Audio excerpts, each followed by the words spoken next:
எரேமியா 17வது அதிகாரம் 7-8 வசனங்கள் தேவன் நமக்கு இந்த மாதத்தில் நமக்கு வாக்குத்தத்தமாக தந்த வார்த்தை. கர்த்தர் மேல் நம்பிக்கை வைத்து கர்த்தரை தன் நம்பிக்கையாக கொண்டிருக்கிற மனுஷன் பாக்கியவான். எல்லாரும் சேர்ந்து சொல்லுவோமோ ஒரு முறை? எல்லாரையும் பார்ப்பேன், ஒரு நிமிஷம் எல்லாரையும் பார்ப்பேன். எல்லாரும் வாய்கள் திறக்கணும்.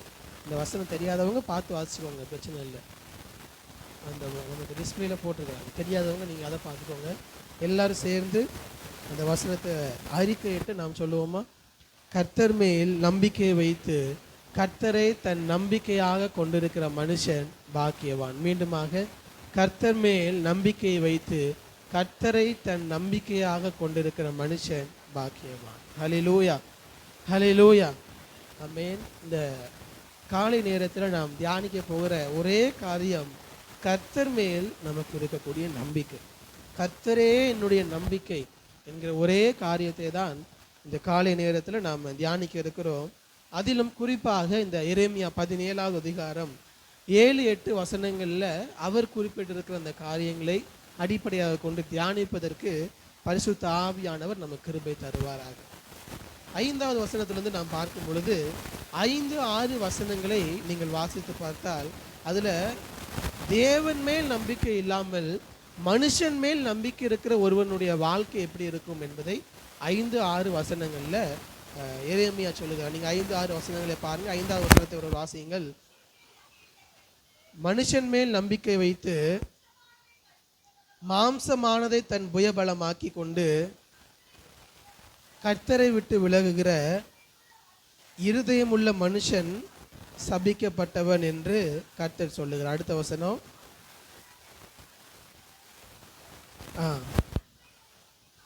நன்மை வருகிறதை காணாமல் வனாந்திரத்தின் வறட்சியான இடங்களிலும் குடியில்லாத ஊர் நிலத்திலும் தங்குவான். இந்த 5-6 வசனங்களை பார்க்கும் பொழுது மனுஷன் மேல் நம்பிக்கை வைத்து கர்த்தர் மேல் நம்பிக்கை வைப்பதற்கு பதிலாக மனுஷன் மேல் நம்பிக்கை வைத்து மாம்சத்தை, இந்த உலகத்தில் நமக்கு இருக்கக்கூடிய காரியங்களை நமக்கு பலனாக கொண்டிருக்கிற ஒரு மனுஷனுடைய வாழ்க்கை எப்படி இருக்கும் என்பதைத்தான் ஒரு உவமையாக எரேமியா சொல்லுகிறார். வேதத்தில் அடிக்கடி மனிதர்களை மரங்களோடு ஒப்பிடுகிறதை நம்மால் பார்க்க முடியும். நம்ம சங்கீதத்தில் பார்க்கிறோம், இங்கே பார்க்கிறோம். நிறைய இடங்கள்ல நல்ல கனி கோடாத மரம் எல்லாம் வெட்டுண்டு அக்னியிலே போடப்படும். அது எதை குறித்து சொல்லுகிறார் யோவான் ஸ்நானகன்?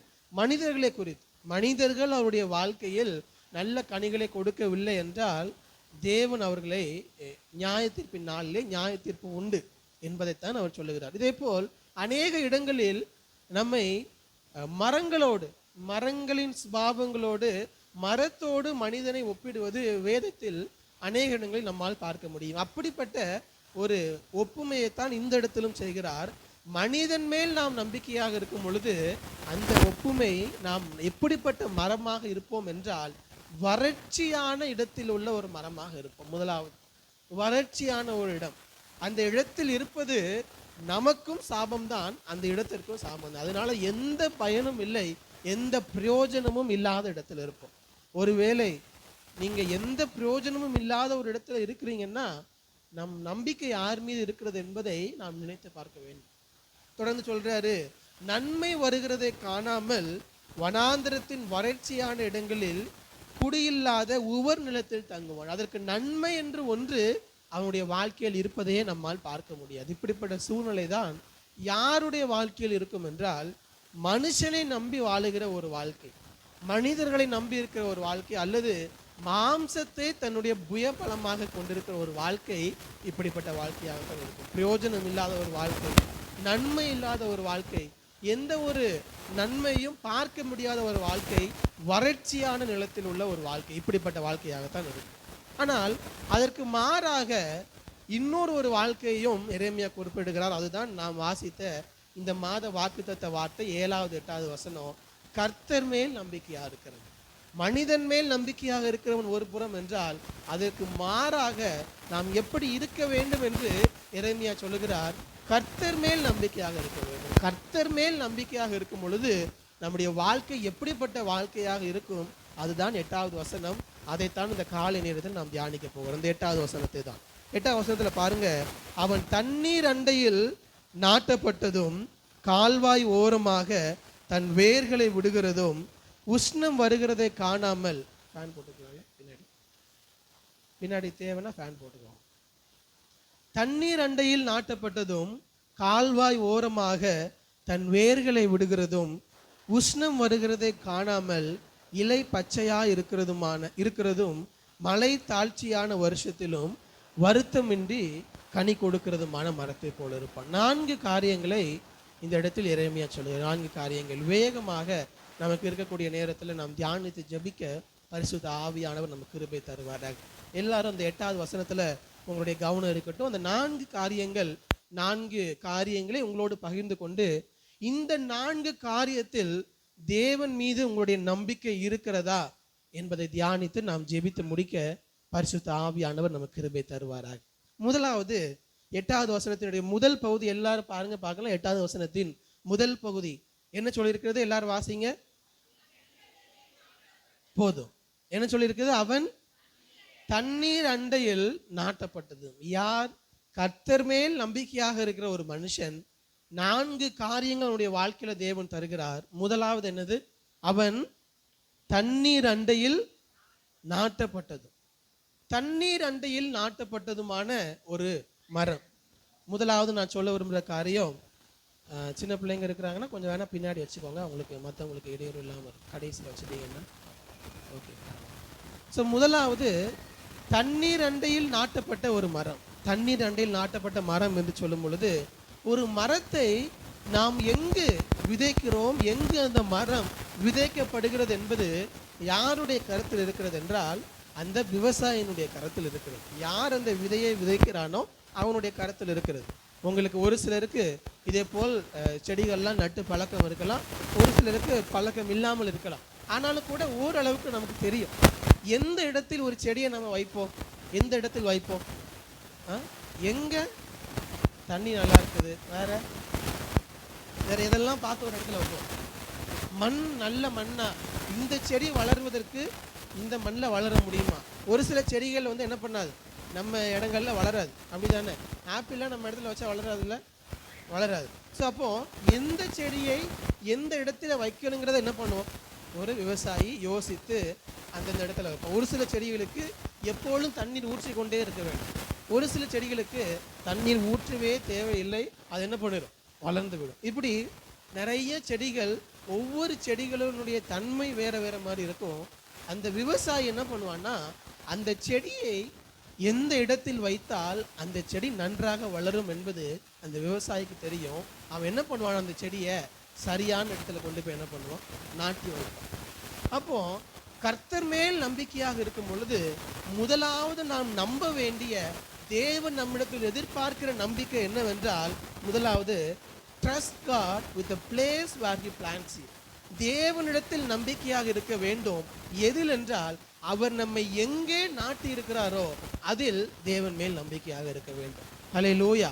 எல்லாரும் சேர்ந்து சொல்லுங்க பாப்பா, ஹல்லேலூயா. தேவன் நம்மை எங்கே நாட்டி இருக்கிறார், தேவன் நம்மை எங்கே வைத்திருக்கிறார், அதில் தேவன் மேல் நாம் நம்பிக்கையாக இருக்க வேண்டும். இன்னைக்கு அநேகருக்கு இருக்கக்கூடிய பிரச்சனை என்னவென்றால், எதற்கு நான் இங்கு இருக்கிறேன், எதற்கு இந்த குடும்பம், எதற்கு இந்த ஒரு வாழ்க்கை, எதற்கு இப்படிப்பட்ட ஒரு வேலை, எதற்கு இப்படிப்பட்ட ஒரு இடம், ஏன் எனக்கு இப்படிப்பட்ட ஒரு சூழ்நிலை என்று அநேக நேரத்தில் நாம் புலம்புவது உண்டு. பெற்றோரை பார்த்து பிள்ளைங்க புலம்புவதும், பிள்ளைகளை பார்த்து பெற்றோர் புலம்புவதும், கணவனை பார்த்து மனைவியும், மனைவியை பார்த்து கணவனும், அப்படி நிறைய விதங்கள்ல தேவன் நம்மை எங்கே நாட்டி இருக்கிறாரோ அதில் மனிதர்களாகிய நமக்கு அநேக நேரங்களில் திருப்தி இருப்பதில்லை. அப்படித்தானே?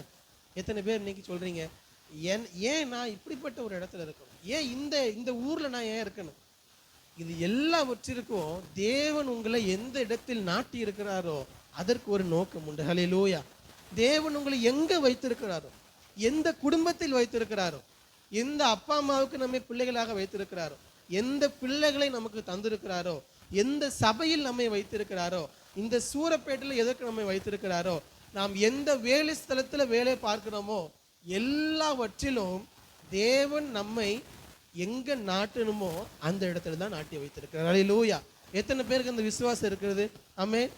இல்லை என்று சொன்னால் இந்த காலை நேரத்தில் ஆழமாக அந்த விசுவாசத்தை நம்முடைய வாழ்க்கையில் வேறொன்று தேவன் நமக்கு கிருபை தருவாராக. நாம் எங்க இருந்தாலும் சரி, எங்க இருந்தாலும் நீங்க பார்க்கிற வேலையாக இருக்கட்டும், ஒருவேளை ஏன் இந்த வேலையை நீங்க நினைச்சிட்டு இருக்கலாம், இந்த வேலை நமக்கு ரொம்ப கடினமாக இருக்குன்னு நினைக்கலாம், அல்லது ஏன் இப்படிப்பட்ட ஒரு கஷ்டமான சூழலை நீங்க யோசிக்கலாம். எதுவாக இருந்தாலும் சரி, உங்களை தேவன் உள்ளிடத்தில் நாட்டி இருக்கிறார். அது தண்ணீர் அண்டை நாட்டப்பட்ட ஒரு மரமாக நீங்கள் இருப்பீர்கள். அந்த விசுவாசம் உங்களுக்கு இருக்க வேண்டும். அல்லேலூயா. நீங்க எங்க இருந்தாலும் சரி, நான் எப்போதுமே சொல்லுகிற ஒரு காரியம், 5 வருஷத்துக்கு முன்னாடி சூரப்பேட்டில் நான் இருந்தேன்னு சொல்றவங்களை கை தூக்குங்க. 5 வருஷத்துக்கு முன்னாடி இருந்தே நான் சூரப்பேட்டில் தான் இருக்கிறேன். நல்லா கை தூக்குங்களேன். சரி, 10 வருஷத்துக்கு முன்னாடிலேருந்து நான் சூரப்பேட்டில் தான் இருக்கிறவங்கள கை தூக்குங்க. 10 வருஷத்துக்கு முன்னாடில இருந்து. சரி, நீங்களாம் கீழே போட்டுருங்க. 10 வருஷத்துக்கு முன்னாடி நான் சூரப்பேட்டில் இல்லைங்கிறவங்களாம் கை தூக்குங்க. நானும் கை தூக்குறேன். 10 வருஷத்துக்கு முன்னாடி நான் சூரப்பேட்டில் இல்லை. நல்லா கை தூக்குங்க. பாருங்க, இங்கே இருக்கிறதுல 60% எங்கே இல்லை அப்படின்னா 10 வருஷத்துக்கு முன்னாடி எங்கே இல்லை? சூரப்பேட்டில் இல்லை. அப்போ 10 வருஷத்துக்கு முன்னாடி நீங்கள் இங்கே இல்லை, இப்போ இங்கே இருக்கிறீங்கன்னா தேவன் உங்களை என்ன பண்ணியிருக்கிறாரு? என்ன பண்ணியிருக்கிறாரு? வேற எங்கேயோ நாட்டப்பட்டிருந்த உங்களை வேரோடு பிடிங்க என்ன பண்ணியிருக்கிறாரு? எங்கே பண்ணியிருக்காரு? சூரப்பேட்டில் வந்து உங்கள் செடியை நட்டிருக்கிறார், உங்களை நட்டி வச்சிருக்கிறார். யோசிச்சு பாருங்க. 10 வருஷத்துக்கு முன்னாடி நான் பார்த்த அதே வேலையை தான் இப்போதும் பார்த்துக்கிட்டு இருக்கிறவங்க. சரி, 10 வருஷத்துக்கு முன்னாடி நான் இந்த வேலையை பார்க்கல, இப்போ தான் இப்போ 10 வருஷத்துக்குள்ள தான் வேற ஒரு வேலைக்கு மாறி இருக்கிறேன் அப்படிங்கிறவங்க. ஓகே, 10 வருஷத்துக்கு முன்னாடி இருந்த வீடு வேறையா இருக்கலாம், இப்போ இருக்கிற வீடு அது ஆல்மோஸ்ட் எல்லாருமே மாறி இருப்பீங்க மேக்ஸிமம். ஸோ 10 வருஷத்துக்கு இப்படி 10 வருஷத்துக்கு முன்னாடி உங்கள் வாழ்க்கையையும் இப்போ உங்களுடைய வாழ்க்கையும் பார்த்தீங்கன்னா நிறைய மாற்றங்கள் இருக்கும். 10 வருஷத்துக்கு முன்னாடி உங்கள் பிள்ளைங்க எப்படி இருந்திருப்பாங்க? சின்ன பிள்ளைங்களா இருந்திருப்பாங்க. இன்னைக்கு எப்படி இருப்பாங்க? நல்லா வளர்ந்துருப்பாங்க. நோட்ஸ் எடுக்கிறீங்களா? நல்லா கவனிச்சு நல்லா வளர்ந்துருப்பாங்க, பெரிய பிள்ளைங்களா இருப்பாங்க. இப்படி நிறைய காரியங்கள் நம்முடைய வாழ்க்கையில மாறிக்கொண்டே தான் இருக்கும். அப்போ நம்முடைய வாழ்க்கையில எந்த இடத்துல என்ன மாற்றம் இருந்தாலும் அதுக்கு முன்னாடி அது எல்லாத்தோட முக்கியமான கேள்வி. 10 வருஷத்துக்கு முன்னாடி இந்த சர்ச்சைக்கு யாரெல்லாம் வந்துட்டு இருந்தீங்க? யாருமே இல்லை. ஸோ நம்ம யாருமே இந்த சர்ச்சை இல்லை 10 வருஷத்துக்கு முன்னாடி. போன வருஷம் தான் நம்ம சர்ச்சையே வந்திருக்கு. அப்போ 10 வருஷத்துக்கு முன்னாடி 2 வருஷத்துக்கு முன்னாடி இந்த சபையில் நாம் இல்லை. இன்றைக்கு நம்ம எங்க இருக்கிறோம்? இந்த சபையில் இருக்கிறோம். இந்த சூரப்பேட்டில் இருக்கக்கூடிய இந்த ஏஜி சர்ச்சில் இருக்கிறோம்னா தேவன் எல்லாவற்றையும் எதற்காக நம்மை வைத்திருக்கிறார் என்பதற்கு ஒரு திட்டம் உண்டு.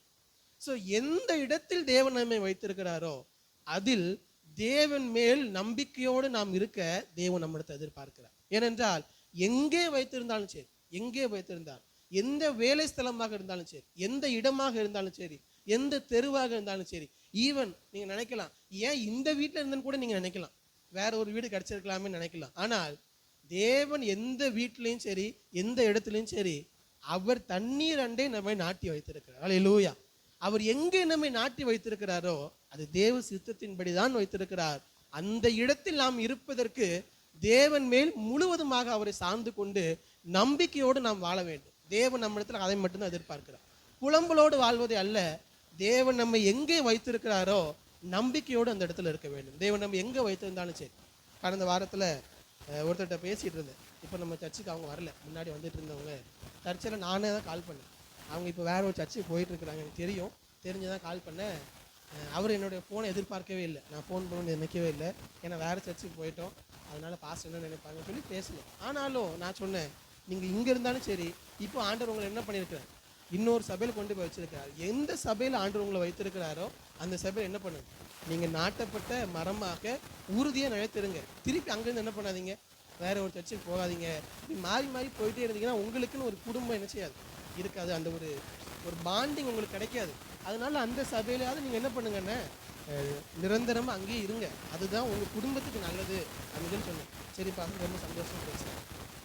அதே தான் நமக்கு சொல்கிறேன். எந்த இடத்தில் இருந்தாலும் சரி, தேவன் நம்மை எங்கே வைத்திருக்கிறாரோ அந்த இடத்தில் நாட்டப்பட்ட சபையாக, நாட்டப்பட்ட செடியாக நாம் ஒவ்வொருவரும் இருப்பதற்கு தேவன் நமக்கு திருப்பி வேதத்தில் பார்க்கும் பொழுது ரொம்ப ஆச்சரியமாக இருக்கிறது. எப்போதுமே யோசேப்பினுடைய வாழ்க்கையை பார்க்கும் பொழுது அந்த சிறு வயதிலிருந்தே அவன் கடந்து வந்த பாதையெல்லாம் பார்த்தோம்னா, ஏன் இப்படிப்பட்ட சூழ்நிலைகள், எதற்கு எகிப்து அப்படிங்கிற கேள்வியே ஒரு பெரிய கேள்வி யோசேப்புக்கு.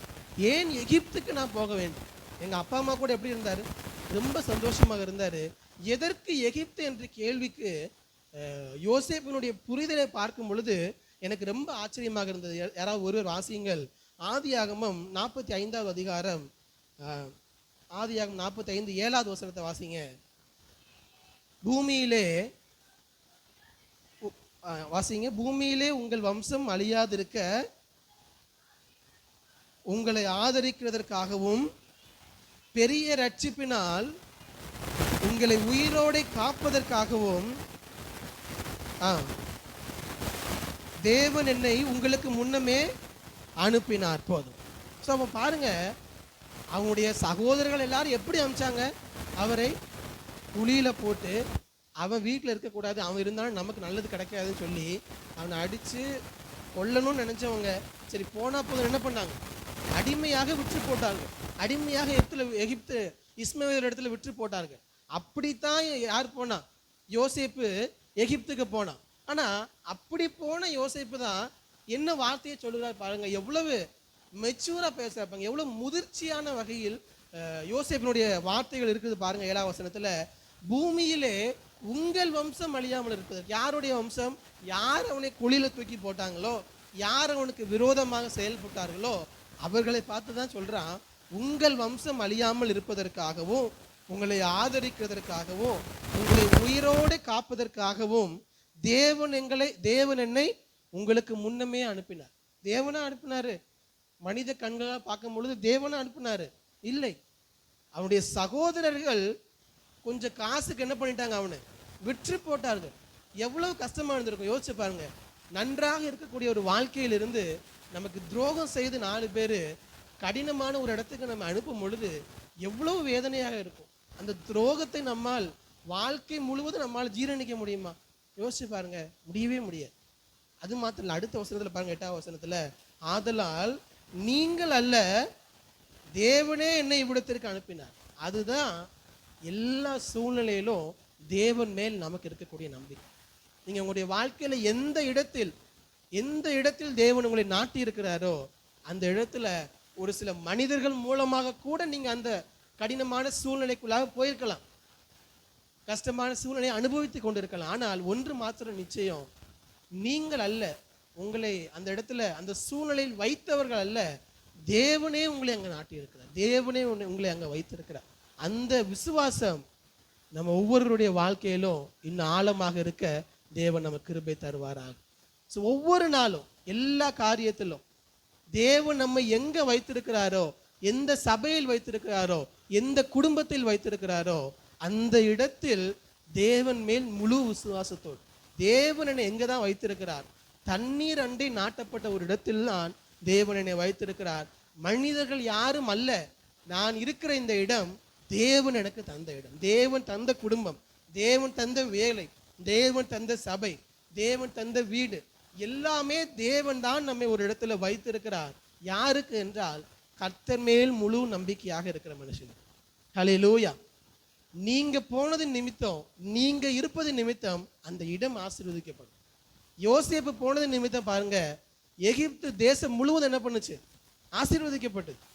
யோசேப்பு நிமித்தம் முழு தேசத்துக்கும் ஜீவரட்சணை செய்யக்கூடிய ஒரு நபராக யோசேப்பு மாறுகிறார். அப்போ இடம் எப்படி இருக்கிறது முக்கியம் இல்ல, தேவன் உங்களை அங்க நாட்டி இருந்தார்னா உங்கள் மூலம் இடம் ஆசீர்வதிக்கப்படும், அந்த இடத்தின் மூலம் நீங்கள் ஆசீர்வதிக்கப்படுவீர்கள். ஹல்லேலூயா, ஹல்லேலூயா. அது எந்த இடமாக இருந்தாலும் சரி, தேவன் உங்களை எங்கே தான் நாட்டுவார்னா உங்களுக்கு எது நன்மையான இடமோ அங்கே தான் தேவன் உங்களை நாட்டி வைப்பார். அதனால அதுல ரொம்ப கவனமாக இருக்க, அதில் விசுவாசத்தோடு இருக்க. ஒருவேளை இந்த காலை நேரத்துல ஒரு சில இடங்கள், ஒரு சில காரியங்கள், உங்களுடைய வாழ்க்கையில் உள்ள ஒரு சில சூழ்நிலைகளை குறித்து ஏன் என்ற கேள்வி இருந்தால் அதை இன்னையோடு மாற்றிடுங்க. தேவன் நம்மை எங்கு வைத்திருந்தாலும், எந்த இடத்தில் வைத்திருந்தாலும் அந்த நன்மைக்காகவே அவர் என்னை தண்ணீர் அண்டை நாட்டப்பட்ட மரமாக வைத்திருக்கிறார். அதனால் அந்த இடத்தில், அந்த வேலையில், அந்த குடும்பத்தில் நான் தேவனுக்கு உண்மையாக அவரை நம்பி ஒவ்வொரு நாள் நான் முன்னோக்கி செல்வேன் என்கிற உறுதி நம்ம ஒவ்வொருவருக்கு தேவை. ஹல்லேலூயா, ஹல்லேலூயா. அடுத்ததாக அடுத்த பகுதியை வாசிங்க. எரேமியா 17 8வது வசனத்தின் அடுத்த பகுதி.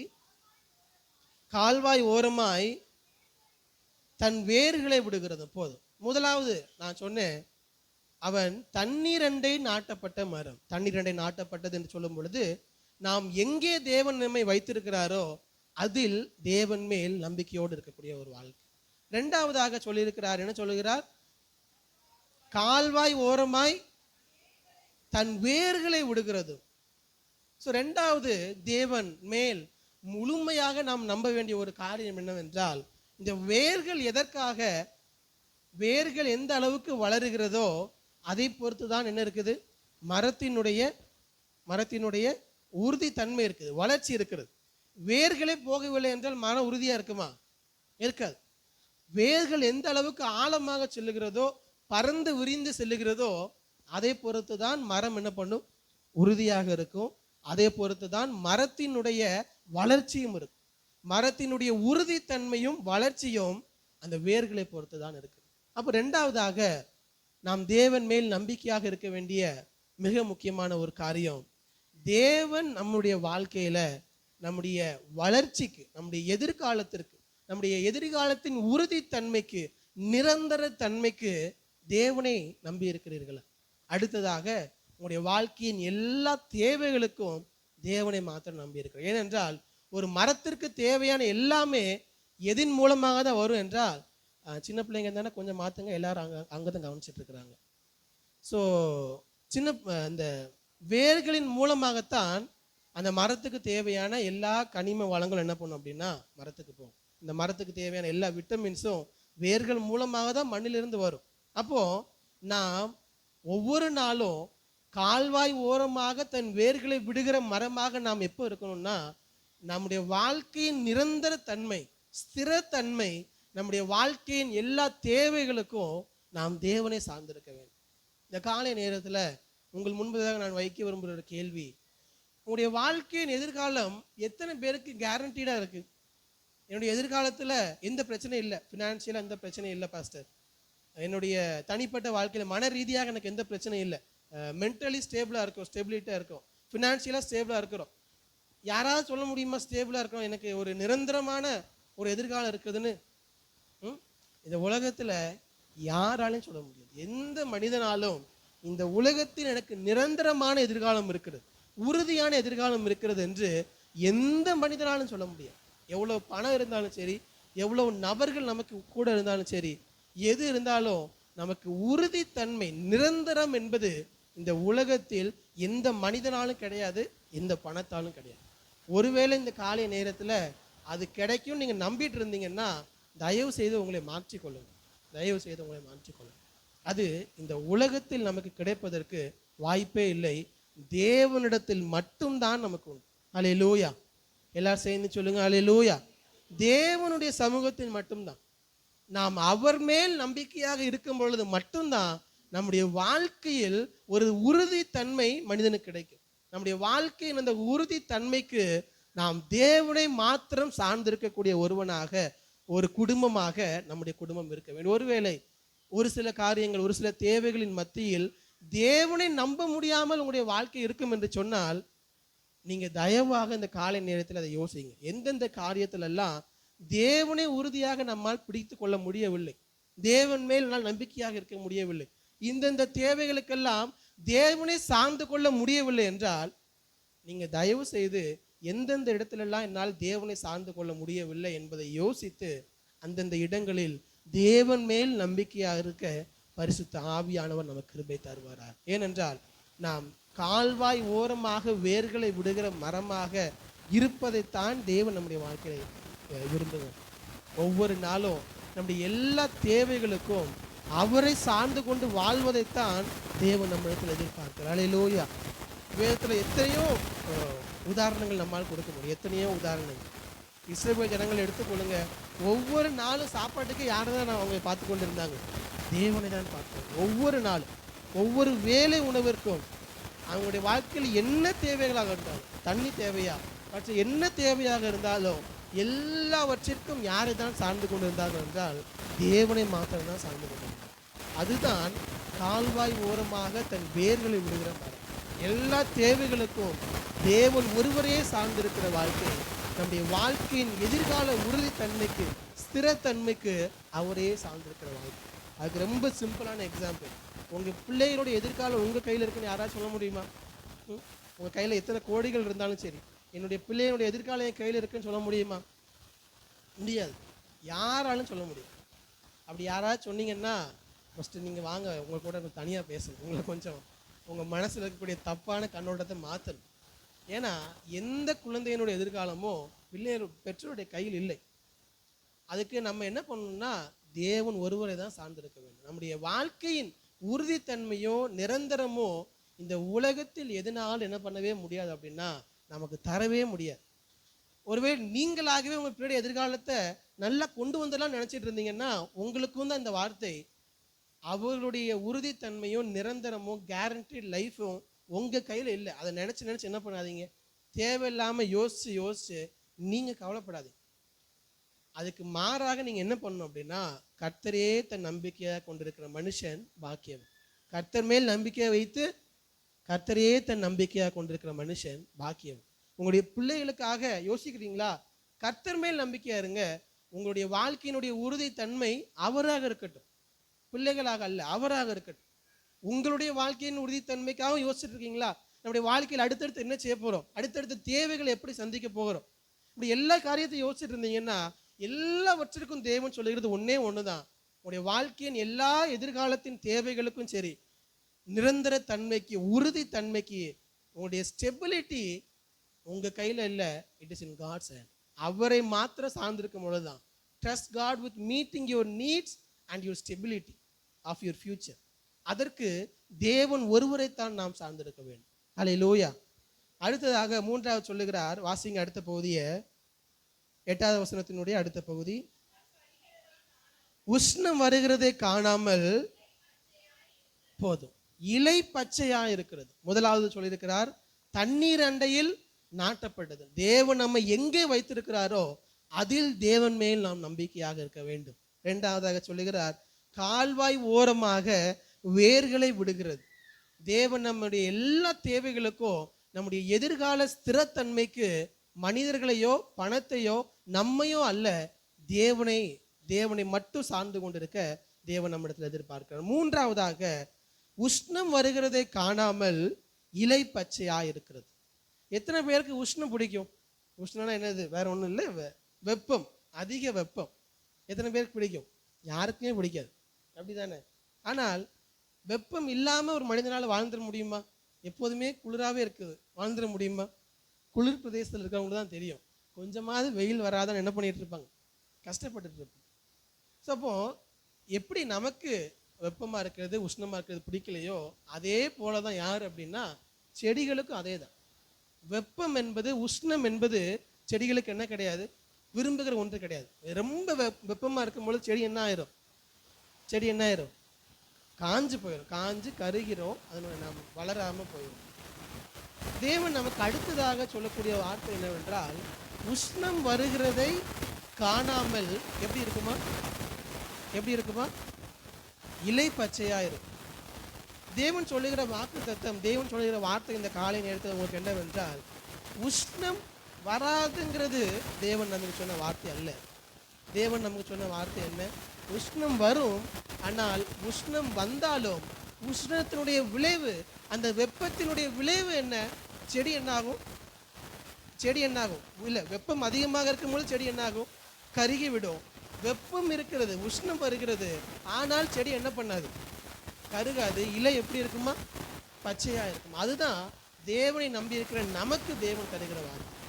ஸோ உஷ்ணம் வராது என்பது அல்ல, பிரச்சனைகள் வராது என்பது அல்ல, நமக்கு போராட்டங்கள் வராது என்பது அல்ல, ஏமாற்றங்கள் வராது என்பது அல்ல, ஒரு சில மிஸ் அண்டர்ஸ்டாண்டிங் வராது என்பது அல்ல. இது எல்லாம் வரும், ஆனால் அதனால் வரக்கூடிய விளைவு நம்முடைய கையில் இல்லை.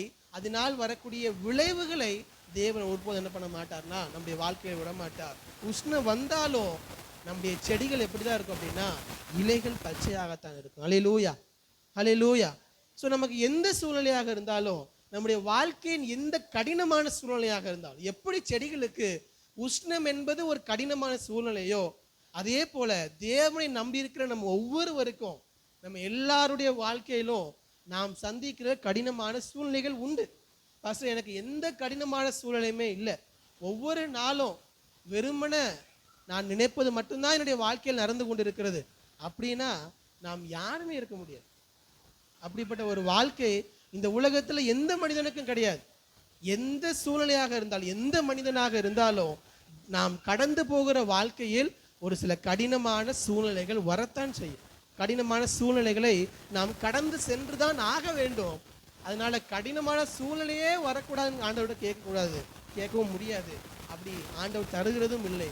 கடினமான சூழ்நிலைகள் வரலாம், உஷ்ணமான சூழ்நிலைகள் வரலாம். ஆனால் தேவன் மேல் நாம் நம்பிக்கையாக இருக்கும் பொழுது அந்த சூழ்நிலையை நம்முடைய வாழ்க்கையை பாதிக்காத வண்ணம் தேவன் நம்மை நடத்துவார். அல்லேலூயா. எத்தனை பேர் நான் சொல்லுகிறது புரிகிறது? அல்லேலூயா. ஆமே. பிரச்சனை இல்லை என்பது அல்ல, பிரச்சனைகள் உண்டு. ஆனால் பிரச்சனையினால் வரக்கூடிய விளைவுகள் நம்முடைய வாழ்க்கையில் இருக்காது. உஷ்ணம் உண்டு, ஆனால் இலை கருகாது. இலை எப்பொழுது எப்படிதான் இருக்கும்? பச்சையாகத்தான் இருக்கும். எந்த பிரச்சனையாக இருந்தாலும் அது அடிப்படையாக நம்முடைய இருதயத்தில் ஏற்படுத்துகிற விளைவு ரெண்டே ரெண்டு தான். அடிப்படையாக எந்த ஒரு கடினமான சூழ்நிலையாக இருந்தாலும், எந்த ஒரு கவலை தருகிற சூழ்நிலையாக இருந்தாலும் ரெண்டே ரெண்டு காரியத்தை தான் இருதயத்தில் உண்டாக்கும். ஒன்று என்ன அப்படின்னா, நம்முடைய சந்தோஷத்தை என்ன பண்ணும்? எடுத்துட்டு எதை கொடுக்கும்? கவலையை கொடுக்கும். ரெண்டாவது, நம்முடைய சமாதானத்தை என்ன பண்ணிடணும்? இருதயத்தில் இருந்து குலைச்சிடும். இது ரெண்டு தான். எந்த கடினமான சூழ்நிலையாக இருந்தாலும் உங்கள் இருதயத்தில் இருக்கக்கூடிய அந்த தேவன் தருகிற சமாதானம் நம்மளுக்கு இல்லாமல் போயிடும். ரெண்டாவது, நம்முடைய சந்தோஷத்தை குலைத்து விடும். ஆனால் தேவன் மேல் நம்பிக்கையாக இருக்கிற ஒரு மனுஷன், தேவனையே நம்பி இருக்கிற ஒரு மனுஷனுடைய வாழ்க்கை எப்படி இருக்கணும்னா, தேவன் நம்மிடத்தில் என்ன எதிர்பார்க்கிறாருன்னா, எந்த சூழ்நிலையாக இருந்தால் நாம் சந்திக்கிற, இதுவரை எந்த மனுஷனும் சந்திச்சிருக்க மாட்டாங்க அப்படிப்பட்ட சூழ்நிலையிலே கூட நீங்கள் சந்திக்கலாம். இந்த காலை நேரத்தில் தேவன் சொல்லுகிற வார்த்தை, எந்த சூழ்நிலையின் வழியாக நீ கடந்து சென்றாலும் சரி, அந்த உஷ்ணம் உன்னுடைய இலையை கருக்காது. இலை எப்பொழுதும் பச்சையாகவே இருக்கும். அல்லேலூயா. உன்னுடைய வாழ்க்கையில எந்த கடினமான சூழ்நிலையாக இருந்தாலும் தேவன் தருகிற எல்லா புத்திக்கும் மேலான தேவ சமாதானத்தையும் தேவன் தருகிற சந்தோஷத்தையும் நம்முடைய இருதயத்திலிருந்து எந்த சூழ்நிலையும் எடுத்து போடுவதற்கு நாம் இடம் கொடுக்கவே கூடாது. அல்லேலூயா. ஸோ அதில் தேவன் மேல் நம்பிக்கையாக இருக்கு. இது சொல்றது ஈஸி, ஆனால் கடந்து போகும் பொழுது கடினமான ஒன்றுதான். ஆனால் தேவன் அதைத்தான் நமக்கு வாக்குத்தத்தமாக தந்திருக்கிறார். உஷ்ணம் வருகிறது, ஆனால் உஷ்ணம் வருகிறதை காணாமல் இலை பச்சையாக இருக்கிறது. எப்போனா கர்த்தரையே தன்னுடைய நம்பிக்கையாக கொண்டது. எந்த மனிதனையும் அல்ல, எந்த உலக காரியங்களே அல்ல. என்னை அழைத்தவர் தேவன், என்னை நடத்துகிறவர் தேவன், இறுதி வரை என்னை நடத்துபவரும் அவரே என்று சொல்லி அவர் மேல் மாத்திரம் நம்பிக்கையா இருங்க. உங்க குடும்பத்துக்காக, உங்க எல்லாவற்றிற்காக, உங்களுடைய வேலைக்காக, நீங்க செய்கிற ஊழியங்களுக்காக, சபைக்காக, எல்லாவற்றிற்கும், உங்களுடைய பலவீனங்களுக்காக, எல்லாவற்றிற்கும் மனிதனே அல்ல, தேவனே உங்களுடைய நம்பிக்கையாக இருக்கட்டும். உஷ்ணம் வந்தாலும் சரி, உஷ்ணம் வராட்டிலும் சரி, இலை என்ன ஆகாது? கருகாது. இலைகள் எப்பொழுதும் பச்சையாகவே இருக்கும். அல்லேலூயா, அல்லேலூயா. ஸோ மூன்றாவதாக நான் சொல்ல விரும்புகிற காரியம், உங்களுடைய கடினமான சூழ்நிலையில் தேவன் மேல் நம்பிக்கையாக இருங்க. ஒருவேளை உங்களுடைய வேலை காரியங்களை நீங்கள் எதிர்பார்த்தது போல் காரியங்கள் நடக்காமல் இருக்கலாம், நீங்கள் எதிர்பார்க்கிற வளர்ச்சி இல்லாமல் இருக்கலாம், பண தேவைகள் இருக்கலாம். எந்த சூழ்நிலையாக இருந்தாலும் சூழ்நிலைகள் கடினமாக இருக்கலாம். அதனுடைய விளைவு எல்லா நேரத்திலையும் ஒன்று தான். தேவனை சார்ந்து இருக்கும் பொழுது அவருடைய சமாதானமும் சந்தோஷமும் நம்முடைய இருதயத்தை நிரப்பும். அல்லேலூயா. வேதத்தில் எத்தனையோ எடுத்துக்காட்டுக்கு நம்மால் சொல்ல முடியும், நிறைய எடுத்து வச்சிருக்கிறேன். ஆனால் நமக்கு நேரம் இல்லாதனால வேகமாக சொல்லுகிறேன். ஒன்னே ஒன்று மட்டும் சொல்கிறேன். தானியேலுடைய வாழ்க்கையும் சாத்ராக் மேஷாக் ஆபேத்நேகோவுடைய வாழ்க்கையை எடுத்துக்கொள்ளும். அவளுக்கு கடினமான சூழ்நிலைகள் இல்லாமல் இருந்ததா? இருந்தது. கடினமான சூழ்நிலைகள் வந்தது, தானியேலுக்கு வந்தது. தேவனை ஆராதிப்பதினால் என்ன பண்ணாங்க? சிங்க கபில போட்டாங்க. சாத்ராக் மேஷாக் ஆபேத்நேகோ தேவனை ஆராதிப்பதனால் என்ன பண்ணாங்க? அக்னி சூளையில் போட்டாங்க. இல்லைன்னு சொல்லலை, கடினமான சூழ்நிலைகள் வந்தது. ஆனால் கடினமான சூழ்நிலை வந்தாலும் இலை கருகவில்லை, இலை பச்சையாகத்தான் இருந்தது. தானியேலை தூக்கி சிங்ககேபியில போட்டாங்க, ஏதாவது ஆச்சா அவருக்கு? ஒன்றும் ஆகலை. ஏன்? அவர் முழுவதுமாக தேவனே நம்பியது, தேவன் ஒருவரே நம்பியது. சாத்ராக் மேஷாக் ஆபேத்நேகோவை அக்னியில தூக்கி போட்டாங்க, கருகினாங்களா? இல்லை. வசனம் சொல்லுகிறது, அவங்க வஸ்திரத்தில் கூட என்ன இல்லையா? அந்த ஸ்மெல் இல்லையா? அந்த கருகின ஸ்மெல் இல்லையா? 3 பேரோடு கூட இன்னொரு என்ன பண்ணாரா? உலாவி கொண்டு வந்தார். அதுதான் நம்முடைய வாழ்க்கையில் கடினமான சூழ்நிலையில் தேவனை சார்ந்திருக்கும் பொழுது, அவரே நம்முடைய நம்பிக்கையாக இருக்கும் பொழுது வரக்கூடிய விளைவு அதுதான். அந்த கடினமான சூழ்நிலையின் விளைவு நம்மை பாதிக்காத வண்ணம் பரிசுத்த ஆவியானவர் நம்மை நடத்த போதுமானவராக இருக்கிறார். அல்லேலூயா. கடைசியாக வாசித்து முடிப்போம். அடுத்த பகுதியை வாசிங்க. மழை தாழ்ச்சியான வருஷத்திலும் வருத்தமின்றி தப்பாமல் கனி கொடுக்கிறதுமான மரத்தை போல் இருப்பான். அல்லேலூயா. 4 காரியங்களை இந்த காலை நேரத்தில் சொல்லியிருக்கிறேன். முதலாவது, அவன் தண்ணீர் அண்டையில் நாட்டப்பட்டது. உங்களுடைய வாழ்க்கையில் தேவன் உங்களை எங்கு வைத்திருக்கிறாரோ அதில் தேவன் மேல் நம்பிக்கையாக இருக்க வேண்டும். உங்கள் கையில் என்ன கொடுத்திருக்கிறாரோ அதில் தேவன் மேல் நம்பிக்கையாக இருங்க. உங்கள் கையில் எந்த பிள்ளைகளை தந்திருக்கிறாரோ அவர்களுக்கு தேவன் மேல் நம்பிக்கையாக இருங்க. என்ன ஊழியத்தை தந்திருக்கிறாரோ அதில் தேவன் மேல் நம்பிக்கையாக இருங்க. எந்த இடத்தில் வைத்திருக்கிறாரோ, எந்த வேலையில் வைத்திருக்கிறாரோ, இருக்கிற இடத்தில் எங்கே நாட்டியிருக்கிறாரோ அங்கே தேவன் மேல் நம்பிக்கையாக இருங்க. தேவன் காரியங்களை வாய்க்க பண்ணுவார். இரண்டாவதாக, கால்வாய் ஓரமாக வேர்களை விடுகிறது. தேவன் எந்த சூழ்நிலையாக இருந்தாலும் எப்படி வேர் தன்னுடைய மரத்தின் உறுதி தன்மையை வைத்திருக்கிறதோ அதே போல தேவனை சார்ந்து கொள்ளும் பொழுது உங்களுடைய வாழ்க்கையும் உங்களுடைய எதிர்கால வாழ்க்கையும் உங்கள் குடும்பத்தின் வாழ்க்கையும் அதனுடைய எதிர்கால ஸ்திரத்தன்மை தேவனுடைய கரத்தில் இருக்கு. அதற்கு அவர் ஒருவரையே நாம் நம்பியிருக்க வேண்டும். மூன்றாவதாக, உஷ்ணம் வருகிறதை காணாமல் இலை பச்சையா இருக்கிறது. எத்தனை கடினமான சூழ்நிலையாக இருந்தாலும், கடினமான சூழ்நிலையின் மத்தியிலும் தேவன் ஒருவரே நாம் சார்ந்திருக்கும் பொழுது அதன் விளைவு எப்பொழுதும் தேவன் நமக்கு அவருடைய சமாதானத்தையும் சந்தோஷத்தையும் நமக்கு தருகிறவராக இருக்கிறார். அந்த கடினமான சூழ்நிலையின் ஊடாக போகும் பொழுதும் தேவன் ஒருவரையே சார்ந்து கொள்ளுங்கள். கடைசியாக சொல்லி முடிக்கிறேன். மழை தாழ்ச்சியான வருஷத்திலும் என்ன பண்ணுவாங்களாம்? எல்லாரும் சேர்ந்து வாசிங்க. மழை தாழ்ச்சியான வருஷத்திலும் வருத்தமின்றி தப்பாமல் கனி கொடுக்கிற மரத்தை போல இருப்பான். நான் சொல்லி முடிக்கிற கடைசியாக, ஒரு மரம், ஒரு செடி எதற்காக இந்த உலகத்தில் வைக்கிறீங்க? எதற்காக ஒரு மரத்தை நடுறீங்க? கனி கொடுக்கிறது. வேற எதுக்காக நம்ம மரத்தை நடுறீங்களா?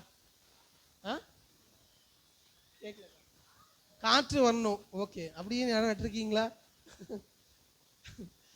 ஓகே, வேற எதற்காக மரம் நடுறோம்? நிழலுக்காக.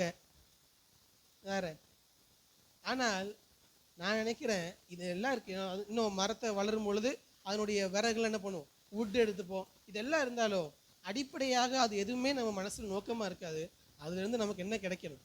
கனி கிடைக்கணும். அதுதான் நம்முடைய நோக்கம். இதெல்லாம் நமக்கு கிடைக்குது, இல்லைன்னு சொல்லலை. நிழல் கிடைக்குது, நல்ல காற்று கிடைக்குது. ரொம்ப முக்கியமானது இன்னைக்கு இருக்கக்கூடிய சூழ்நிலையில் நல்ல காற்று வேணும். அதில் உள்ள அந்த மற்ற விறகுகள், அந்த வுட்டு எல்லாத்தையும் நம்ம என்ன பண்ணுறோம்? நிறைய காரியங்களுக்கு பயன்படுத்துகிறோம். இது எல்லாம் உண்டு தான், இல்லைன்னு சொல்லலை. ஆனால் அடிப்படையாக மரம் இருப்பதனுடைய நோக்கம் எதுனா அப்படின்னா, அந்த மரம் என்ன கொடுக்கணும்? கனி கொடுக்கணும். அந்த செடி கனி கொடுக்கணும், அந்த மரம் கனி கொடுக்கணும். அது கொடுக்கப்படவில்லை என்றால் அது இருப்பதற்கான நோக்கம் என்ன பண்ணப்படலை? நிறைவேறலை. அந்த செடி, ஒரு விவசாயி எதற்காக வைப்பான்னா அந்த செடி கனி கொடுக்கணும். அந்த செடி கனி கொடுக்கவே இல்லைன்னா, புதிய பாட்டில் இருக்கு, டைம் இல்லை, வாசிக்க வேண்டாம். இது இத்தனை வருஷம் என்ன பண்ணிட்டோம்? எரு போட்டு கொத்தி எல்லாம் பண்ணியாச்சு, கனி கொடுக்கல. அதை என்ன பண்ணு? வெட்டி தூக்கி போட்டுருங்கிறான். ஆனால் தோட்டக்காரன் என்ன சொல்கிறான்? இந்த ஒரு வருஷம் மாத்திரம் என்ன பண்ணும்? பொறுமையாயிரும். இந்த வருஷமும் நான் என்ன பண்ணுறேன்? அதுக்கு கொத்தி எரு போட்டு எல்லாம் பண்ணுறேன். இந்த வருஷமும் கனி கொடுக்கலன்னா என்ன பண்ணிடலாம்? அதை எடுத்து தூர போட்டலான்னு சொல்கிறேன். அப்போ ஒரு செடி, ஒரு மரம் இந்த உலகத்தில் எதற்காக இருக்கிறது என்றால் அது கனி கொடுக்க வேண்டும். அதுதான் அந்த செடியை இந்த உலகத்தில் ஒரு மனிதன் வைப்பதற்கான நோக்கம். இந்த உலகத்தில் எதற்காக அதை வைக்கிறோம்னா அது கனி கொடுக்க வேண்டும். அப்போ அதே போல நாம் ஒவ்வொருவரும் ஒரு செடியை ஊமையாக எரேமியா சொல்லுகிறார் என்றால், நாம் எல்லா சூழ்நிலையிலும் கனி கொடுக்கிறவர்களாக இருக்க வேண்டும் என்றால் நம்ம என்ன பண்ணோம் அப்படின்னா, நம்மை எதற்காக தேவன் வைத்திருக்கிறாரோ அந்த நோக்கம் நம்முடைய வாழ்க்கையில் நிறைவேற வேண்டும். அல்லேலூயா. எப்படி ஒரு மரத்தின் நோக்கம் அது கனி கொடுக்க வேண்டுமோ அதற்காகத்தான் தேவன் அதை வைத்திருக்கிறாரோ, அதற்காகத்தான் ஒரு விவசாயி அதை நடுகிறானோ, அதே போல இந்த உலகத்தில் தேவன் நம்ம என்ன பண்ணியிருக்கிறார்? ஒவ்வொரு இடத்தில் நட்டு வைத்திருக்கிறார். ஒவ்வொரு ஏரியாவும் நட்டு வைத்திருக்கிறார். ஒவ்வொரு குடும்பத்தில் நட்டு வைத்திருக்கிறார். தேவன் நம்ம எங்கே நட்டு வைத்திருக்கிறாரோ அங்கே கனி கொடுக்கிற ஒரு வாழ்க்கை நம்ம இடத்தில் இல்லை என்றால் தேவன் நம்மை இந்த உலகத்தில் வைத்த நோக்கம் என்ன ஆகாது? நிறைவேறாது. தேவன் உங்களை எங்கே வைத்திருக்கிறாரோ அங்கே அவருக்கென்று கனி கொடுக்கிறோமா? எப்போ கனி கொடுப்போம்னா, கர்த்தர் மேல் நாம் நம்பிக்கையா இருக்கும் பொழுது, கர்த்தரையே நாம் நம்பி இருக்கும் பொழுது நாம் எப்படி இருப்போம் அப்படின்னா, மழை தாழ்ச்சியான வருஷத்திலும் வருத்தமின்றி கனி கொடுப்போம். அப்போ நம்ம தேவனுக்கு அவருடைய நோக்கம் நம்முடைய வாழ்க்கையில் நிறைவேறுவது ஒரு நாள் நிற்கவே நிற்காது. எந்த சூழ்நிலையாக இருந்தாலும் சரி, அவருடைய நோக்கம் நம்முடைய வாழ்க்கையில் நிறைவேறி கொண்டே இருக்கும். தேவன் நம்மை கொண்டு வைத்திருக்கிற தரிசனம் நிறைவேறி கொண்டே இருக்கும். சங்கீதம் 139 வாசிக்கும் பொழுது ரொம்ப அழகா சொல்லியிருக்கிறாரு. 139, என் கருவை உம்முடைய கண்கள் கண்டதுன்னு இருக்கு. இல்ல, என் கருவை உம்முடைய கண்கள் கண்டது, என் அவயவங்களில் ஒன்றாகிலும் இல்லாத போதே அவைகள் அனைத்தும் அவைகள் உருவேற்படும் நாட்களும் உமது புஸ்தகத்தில் எழுதியிருந்தது. என்ன சொல்லியிருக்காரு? என்னுடைய கருவை உம்முடைய கண்கள் கண்டது. இன்னும் சொல்ல போனா, நான் பிரமிக்கத்தக்க அதிசயமாய் உண்டாக்கப்பட்டபடியால் உம்மை துதிப்பேன். நம்ம எலும்புகள் உருவாவதற்கு முன்பதாகவே தேவன் நம்மை அறிந்திருக்கிறார். நம்ம ஆல்ரெடி ஒரு சண்டே சர்வீஸ் சொல்லியிருக்கிறேன். நம்முடைய அந்த பாட்டு கூட பாடியிருக்கோம் இல்லையா, தாய் உருவாகும் முன்னே. அப்போ எப்போவே தேவன் நம்மை கொண்டு ஒரு தரிசனத்தை வைத்திருக்கிறார். நம்மளுடைய பெற்றோர்கள் உருவாவதற்கு முன்பதாகவே உங்களை கொண்டு ஒரு தரிசனத்தை வைத்திருக்கிறார். யோசிச்சு பாருங்க, அது எவ்வளவு கிரகிக்க முடியாத ஒரு அதிசயம். பக்கத்துல பார்த்து சொல்லுங்க, நீங்க உருவாவதற்கு முன்பதாகவே தேவன் உங்கள் மேல் தரிசனத்தை வைத்திருக்கிறான்னு சொல்லுங்க. நீங்க ஒரு அண்ணன் யாருன்னு சொல்லலையே, கொஞ்சம் சொல்லுங்க. எல்லார்ட்டையும் சொல்லுங்க. ஏன்னா தரிசனம் இல்லாம யாரையுமே தேவன் இந்த உலகத்துல நடல. எல்லார் மேலும் தேவனுக்கு ஒரு தரிசனம் இருக்குது. சொல்லுங்க பக்கத்துல இருக்கவங்க பார்த்து, உங்கள் மேல் நீங்க உருவாவதற்கு முன்பதாகவே தேவன் உங்கள் மேல் தரிசனம் வைத்திருக்கிறார். ஆமே, என்ன தரிசனம்?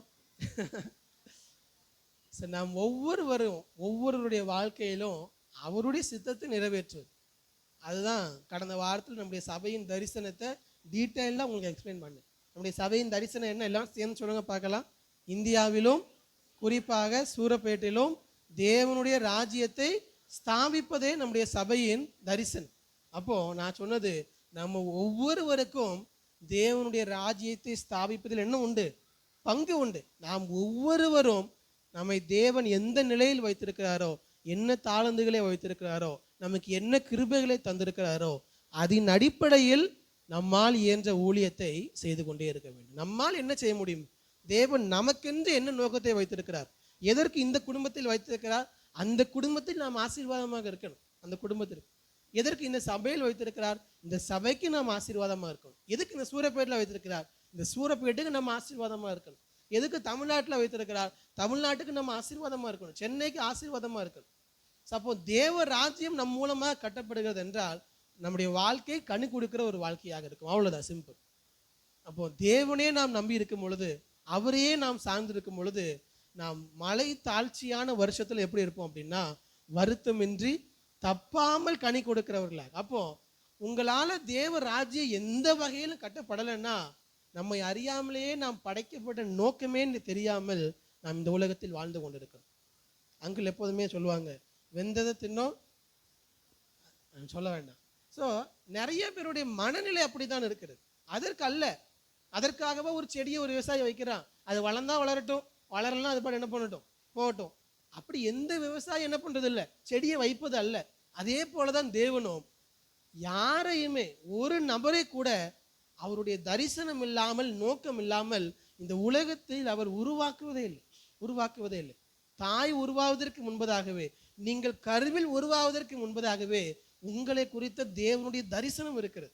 தேவன் உங்கள் மூலமாக உங்களை எங்க நாட்டி இருக்கிறாரோ, எந்த இடத்துல வைத்திருக்கிறாரோ அந்த இடத்தில் நீங்கள் கனி கொடுக்க வேண்டும் என்கிற ஒரு ஆசையோடு, நோக்கத்தோடு, தரிசனத்தோடு உங்களை வைத்திருக்கிறார். கனி கொடுக்காமல் இந்த உலக வாழ்க்கையை முடித்து விட்டோம் என்றால், தேவன் நம்ம மேல் வைத்திருந்த அந்த எதிர்பார்ப்பு, எதற்காக தேவன் நம்மை வைத்தாரோ அதுவே தெரியாமல் நம்முடைய வாழ்க்கை முடிந்துவிடும். எனக்கு அன்பான தேவனுடைய ஜனமே, நம்முடைய வாழ்க்கையில எல்லா சூழ்நிலையிலும் அவர் மேல் நம்பிக்கையாக இருக்கும் பொழுது, மழை தாழ்ச்சியான வருஷத்திலோ வருத்தமின்றி கனி கொடுக்க நாம் தேவன் நம்மை எதற்காக வைத்திருக்கிறாரோ அதை நிறைவேற்ற அவர் நமக்கு கிருபை தருவார். ஒரே ஒரு வசனத்தை வாசித்து நாம் ஜெபிக்க ஆசைப்படுகிறேன். அப்போஸ்தலர் நடபடிகள் 13வது அதிகாரம் 36வது வசனத்தை வாசிங்க. அப்போஸ்தலர் 13:36. தாவீது தன் காலத்தில் தேவனுடைய சித்தத்தின்படி அவருக்கு ஊழியம் செய்து பின்பு போதும். எனக்கு ரொம்ப பிடிச்ச ஒரு வசனம். தாவீது தன் காலத்தில் தேவனுடைய சித்தத்தின்படி அவருக்கு ஊழியம் செய்து பின்பு நித்திரை அடைந்தான். அவ்வளவுதான். தாவீதுடைய வாழ்க்கையை ஒரே வார்த்தையை சொல்லணும்னா, David serve God in his generation. ஆங்கிலத்தில் அப்படிதான் இருக்கு. தாவீது தன் காலத்தில் தேவனுடைய சித்தத்தின்படி அவருக்கு ஊழியம் செய்தார். அவர் என்ன முழு நேர ஊழியராக இருந்தாரா? இல்லை, அவர் ஒரு ராஜா. ஆனால் தேவன் அவரை எதற்காக வைத்தாரோ அதை செய்து முடித்து விட்டார். அதுதான் தேவன் நமக்கு வைத்திருக்கிற நோக்கம். அப்போ நம்ம ஒவ்வொருடைய வாழ்க்கையும் இப்படிப்பட்ட ஒரு ஸ்டேட்மெண்ட்ல நம்முடைய வாழ்க்கையை சொல்ல முடியுமான்னு நீங்க யோசிக்க. உங்க பேரை போட்டுக்கோங்க. ஃபார் எக்ஸாம்பிள், தியோஃபிலஸ் இருக்கான்னா, தியோ தன் காலத்தில் தேவனுடைய சித்தத்தின்படி அவருக்கு ஊழியம் செய்தான் அப்படின்னு நம்ம உங்க பேரை போட்டு நீங்க சொல்ல முடியுமா? உங்க காலகட்டத்தில் தேவன் உங்களை எந்த காலகட்டத்தில் வைத்திருக்கிறாரோ அந்த காலகட்டத்தில் தேவ சித்தத்தின்படி அவருக்கு ஊழியம் செய்கிறீங்களா அப்படிங்கிறது நம்ம ஒவ்வொருவருடைய வாழ்க்கையில் நாம் கேட்க வேண்டிய, நம்மை பார்த்து கேட்க வேண்டிய கேள்வி. அதான் நான் திருப்பி சொல்லிட்டேன். ஊழியம் செய்கிறதுங்கிறது என்ன கிடையாது, பாஸ்டர் ஆகிறது கிடையாது. அதான் போன வாரம் டீட்டெயிலாக எக்ஸ்பிளைன் பண்ணியிருக்கோம். போன வாரம் மெசேஜ் கேட்கலன்னா வீட்டில் போய் யூடியூப்ல கேளுங்க, நம்ம சர்ச் சேனலில். உங்களுக்கு என்ன கிருபைகளை தந்திருக்கிறாரோ, உங்களுக்கு அளிக்கப்பட்ட கிருபை வரத்தின்படி உங்களால் தேவனுடைய ராஜ்யத்தை எப்படி கட்ட முடியுமோ அதுதான் நீங்க செய்யக்கூடிய ஊழி. அப்போ உங்க காலத்துல உங்க கிருபையின்படி தேவனுக்கு ஊழியம் செய்கிற ஒருவனாக, ஒரு செடியாக, கனி கொடுக்கிற ஒரு மரமாக நீங்களும் நான் இருக்க அவர் கிருபை தரும். 4 காரியங்களை சொல்லியிருக்கிறது.